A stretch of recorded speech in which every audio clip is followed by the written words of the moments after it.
அனைவருக்கும் praise the Lord. இன்றைக்கு இனிமையான நாள், செம்மையான நாள், சுதந்திர தின விழா. எத்தனை பேர் சந்தோஷமாக இருக்கிறீங்க? எத்தனை பேர் கொடியேற்றி கொண்டாடி கொண்டு இருக்கிறீர்கள்? டெல்லி கோட்டையில் பிரதமர் மோடி அவர்கள் கொடியேற்றி மக்களோடு சுதந்திர தின விழாவை கொண்டாடி கொண்டிருக்கிறார். சென்னை கோட்டையில் முதலமைச்சர் விஜய் அவர்கள் கொடியேற்றி மக்களோடு சுதந்திர தின விழாவை கொண்டாடி கொண்டிருக்கிறார்கள். அதே போல ஒவ்வொரு நாட்டில் இருக்கிற ஒவ்வொரு வீட்டு மக்களும் குடும்பமாய் சந்தோஷமாக இந்த தினத்தை கொண்டாடுங்கள். கர்த்தர் உங்களை ஆசீர்வதிப்பார். அதே போல இந்த சுதந்திரத்திற்காக பாடுபட்டவர்களை மறந்து விடாதீர்கள். அவர் ஒருவருக்கொருவர் அன்பாய் இருந்து பொறுமையோடு நம் நாட்டு மக்களுக்காக அந்த அடிமைத்தன நாட்டிலிருந்து நம்மளை அடிமைப்படுத்தி வைத்திருந்த அந்த நாட்டிலிருந்து நமக்காக அவர்கள் போராடி ரத்தம் சிந்தினதினால தான் இப்படிப்பட்ட சுதந்திரம் நமக்கு கிடைத்தது. 80 ஆண்டுகள் நாம் சுதந்திரமாக வாழ்ந்து கொண்டிருக்கிறோம். 1947 ஆண்டிலே சுதந்திரம் கிடைத்தது. இன்றைக்கு 2026 ஆகஸ்ட் 15 இன்றைக்கு நாம் சுதந்திரமாக வாழ்ந்து கொண்டிருக்கிறோம் என்று சொன்னால், இதற்கு நல்லுள்ளம் கொண்ட மனிதர்கள், போராட்ட வீரர்கள் அநேக ரத்தம் சிந்தினதுனால தான் அவர்கள் மரித்தார்கள், மரித்து போயிருக்கிறாங்க. ஆனாலும் இந்த சுதந்திரத்தின் நிமித்தமாக நம்மோடு வாழ்ந்து கொண்டிருக்கிறார்கள் என்பதை நாம் மறந்துவிடக்கூடாது. அவர்கள் ஒற்றுமையாக இருந்தார்கள். அவர்கள் ஆண்டவருடைய கட்டளைகளை கடைபிடித்தார்கள். இயேசு சொன்னாரு, என்னில் அன்பு கூறுவது போல பிறரிலும் அன்பு கூறு என்று. இன்றைக்கு பிறரிடத்தில் நான் அன்பு கூற மாட்டேன்னு சொல்லியிருந்தா, நான் ஏன் இந்த நாட்டுக்காக ரத்தம் சிந்த வேண்டும், நான் ஏன் சுதந்திரத்திற்காக போராட வேண்டும் என்று சொல்லி அவர்கள் ஒதுங்கியிருப்பார்கள். நேரு, சுதந்திர போராட்ட வீரர்கள் நேரு, காந்தியடிகள், காமராஜர்கள் போன்ற போராட்ட வீரர்கள் இன்னும் அநேகர்கள் இருக்கிறார்கள். அவர்கள் ஒருவருக்கொருவர் அன்பாய் இருந்தார்கள். நாட்டு மக்கள் மீது அன்பாய் இருந்தார்கள். சமாதான வழிகளை கடைபிடித்தார்கள். நாமும் அதே போன்று ஒவ்வொரு ஆண்டும் அன்போடும் சமாதானத்தோடும் வாழ வேண்டும் என்று இந்த நேரத்தில் உங்களோடு சொல்லிக் கொள்ளுகிறேன். பொறுமையுள்ளவன் பூமியை சுதந்திரித்துக் கொள்ளுவான் என்று தேவன் சொன்னாரு. இயேசு சொன்னாரு. இயேசு சொன்ன அந்த வார்த்தைய சுதந்திர போராட்ட வீரர்கள், காந்தியடிகள், நேரு, காமராஜர்கள், இன்னும் பல போராட்ட வீரர்கள் இருக்கிறார்கள். தெரிந்தும் தெரியாத வீரர்களும் இருக்கிறார்கள். அவர்கள் இதை கடைபிடித்தார்கள்.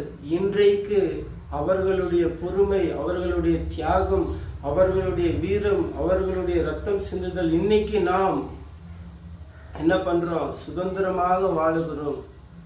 அப்போ தேவனுடைய கட்டளைகளை அவர்கள் கை கொண்டு நடந்தார்கள். இன்றைக்கு நாம் சுதந்திரமாக இருக்கிறோம்.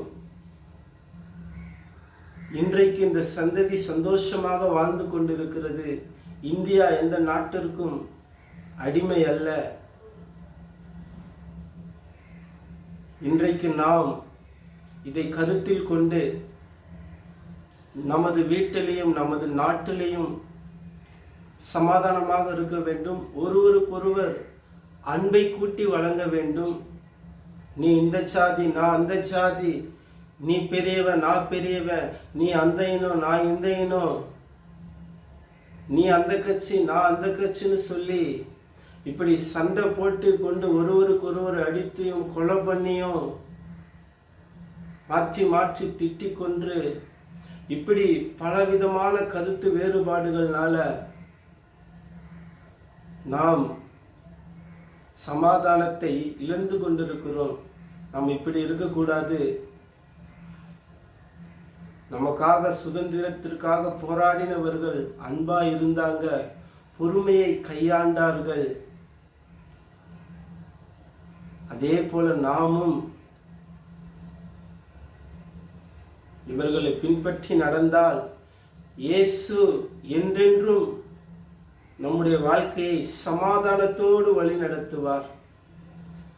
எத்தனை பேர் இதை பின்பற்றி நடக்கணும்னு உங்க உள்ளத்துல தோணுது? ஆமென். கர்த்தர் உங்களை ஆசீர்வதிப்பாராக. நாம் அனைவரும் ஒன்று சேர்ந்து இப்பொழுது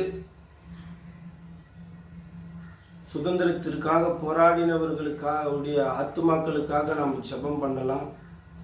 அவர்களுடைய குடும்பங்கள் இருப்பார்கள், அந்த குடும்பத்திற்காக ஜெபம் பண்ணலாம். நாட்டு மக்களுக்காக ஜெபம் பண்ணலாம்.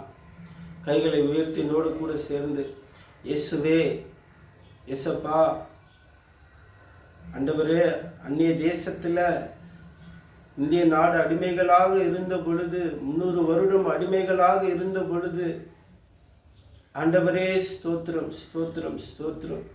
ஆண்டவரே, இப்படிப்பட்ட காந்தியடிகள், நேரு, காமராஜர், இன்னும் போன்ற பல போராட்ட வீரர்களை, மனிதர்களை கொண்டு கர்த்தாவே, அவர்கள் நிமித்தமாக நீர் எங்களை மீட்டெடுத்திருக்கிறீரப்பா. நீர் இந்த தேசத்தை மீட்டெடுத்திருக்கிறீரப்பா. இந்த தேசத்தில் நீர் சுதந்திரத்தை கொடுத்திருக்கிறீரப்பா. இந்த சுதந்திரத்தை நாங்கள் என்றென்றும் காத்து கொள்ளத்தக்கதாக கர்த்தருடைய கிருபை எங்கள் மீது இறங்கும்படியாய் செபிக்கிறேன் ஆண்டவரே. சுதந்திர போராட்டத்திற்காக பாடுபட்டு ரத்தம் சிந்தி மரித்த ஒவ்வொரு ஆத்துமாக்களுக்காக ஜெபிக்கிறேன். அந்த ஆத்துமாக்கள் நல்ல இளைப்பாறு அடையும்படியாய் விண்ணப்பிக்கிறேன். இறந்து போன அந்த குடும்பங்களை கர்த்தர் ஆசீர்வதிப்பீராக ராஜா, ஆசீர்வதிப்பீராக, ஆசீர்வதிப்பீராக. இது இன்றைக்கு 80வது ஆண்டு சுதந்திர தின விழா. இந்த ஆண்டு நாங்கள் சந்தோஷமாய், சமாதானமாய், என்றென்றும் ஹாப்பியோடு இருக்க கர்த்தர் கிருபை செய்யுங்க. இந்திய நாடு முழுவதிலும் இருக்கிற ஒவ்வொரு வீட்டு மக்களும் சந்தோஷம், சமாதானத்தோடு கர்த்தர் வழி நடத்துவீராக.